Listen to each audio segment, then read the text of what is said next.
Good morning. It's been a little bit since I've shared a video, but I just wanted to talk about the origins of David's mighty men, where they started. I know I got to cut out the ums. So in 1 Samuel chapter 22, this is when David is being hunted by Saul.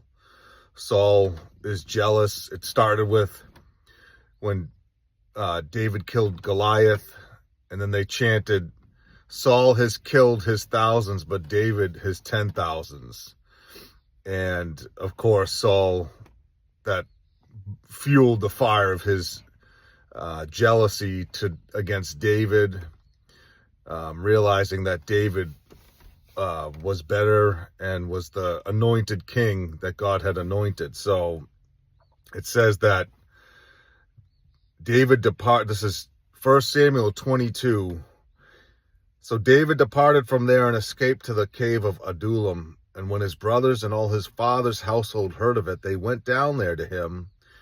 Everyone who was in distress, and everyone who was in debt, and everyone who was discontented gathered to him, and he became captain over them.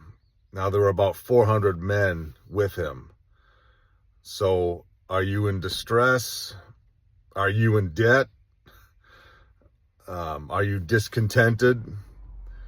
It sounds like you're in the very breeding ground that created David's mighty men.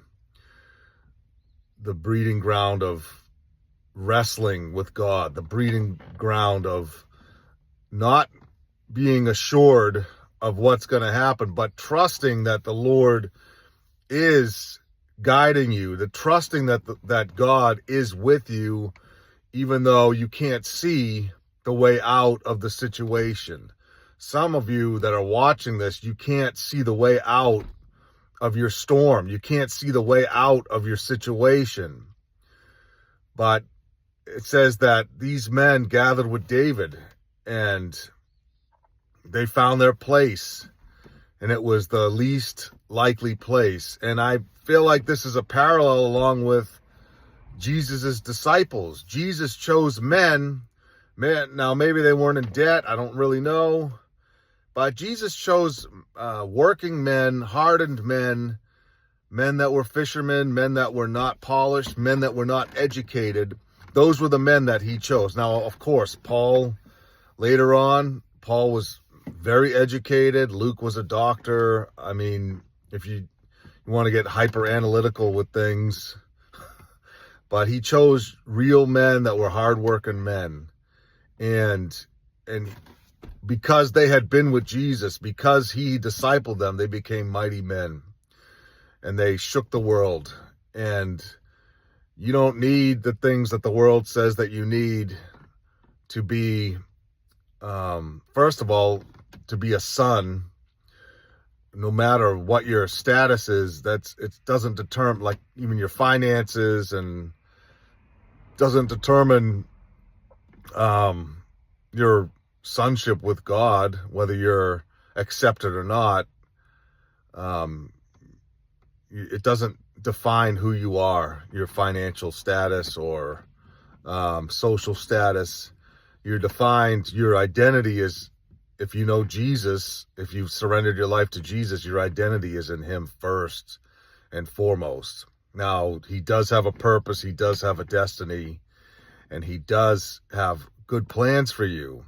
But there's a way to get there, and there's a way of sonship, of being a disciple and being called by him, where your life is not your own anymore, where you've given up your life. You've said, Lord, I surrender all, which is what the early church did.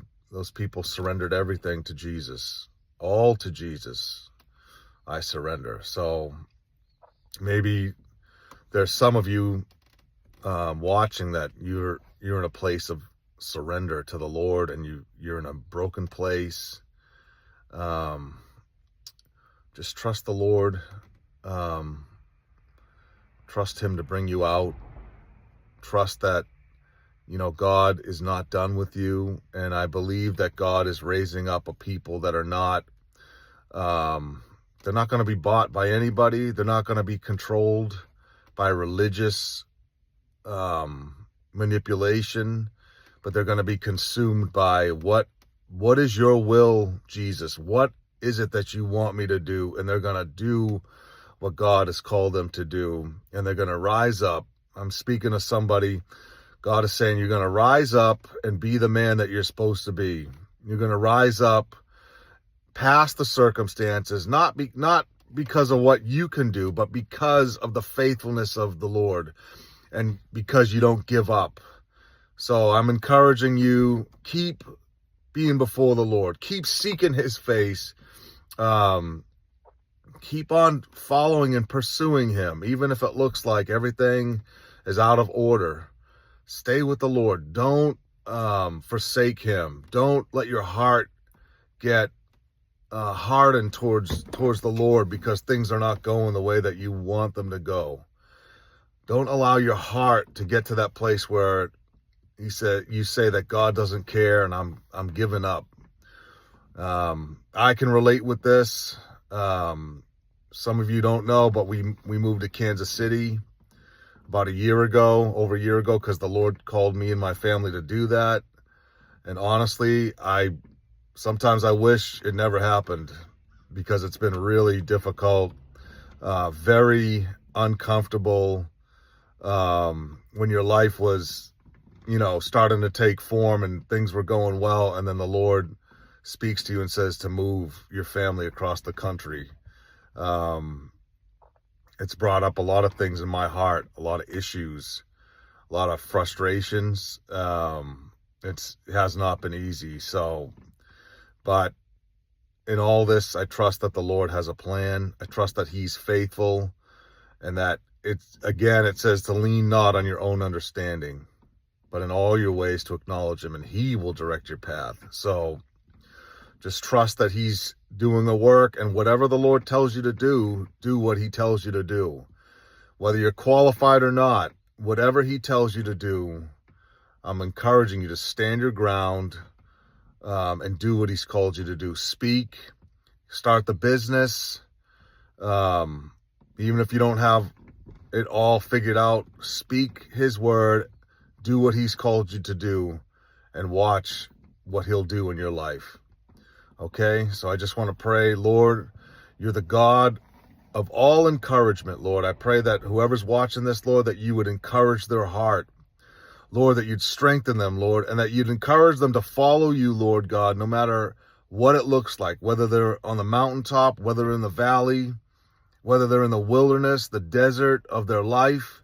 Lord, that you'd strengthen your people, Lord, to keep moving forward and to trust you and to do what you've called them to do, to be diligent, Lord, to do what you've called them to do. And the last thing I'll say is, it says that many are the afflictions of the righteous, but the Lord delivers him out of them all. You're not your own deliverer. The Lord will deliver you out of the circumstance. All right. Be encouraged. Know that God is for you, and know that God is not done with you. So don't give up. All right. Blessings.